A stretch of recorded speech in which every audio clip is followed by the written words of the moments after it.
ಎಲ್ಲರಿಗೂ ನಮಸ್ಕಾರ.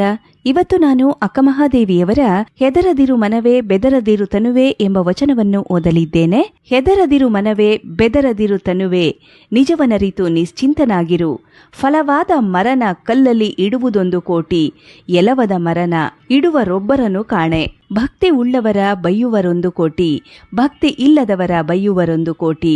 ಶ್ರೀ ಚನ್ನಮಲ್ಲಿಕಾರ್ಜುನ. ಈ ವಚನದ ಭಾವಾರ್ಥ ಈ ರೀತಿಯಾಗಿ ಇರುವಂಥದ್ದು: ನಿಮ್ಮ ಶರಣರ ನುಡಿಯೇ ಎನಗೆ ಗತಿ, ಸೋಪಾನ ಶ್ರೀ ಚನ್ನಮಲ್ಲಿಕಾರ್ಜುನ. ಹೆದರದೆ ಬೆದರದೆ ಸತ್ಯವನ್ನು ತಿಳಿದು ಚಿಂತೆಯನ್ನು ಬಿಡು ತನು ಮನವೇ. ಫಲಭರಿತ ಮರಕ್ಕೆ ಕೋಟಿ ಕೋಟಿ ಬೆಲೆ, ಆದರೆ ಎರವಲ ಮರಕ್ಕೆ ಬೆಲೆ ಕಟ್ಟುವವರ ಕಾಣೆ ಶ್ರೀ ಚನ್ನಮಲ್ಲಿಕಾರ್ಜುನ ಎಂದು ಅಕ್ಕಮಹಾದೇವಿಯವರು ಈ ವಚನದಲ್ಲಿ ತಿಳಿಸಿರುತ್ತಾರೆ. ಶರಣು ಶರಣಾರ್ಥಿಗಳು.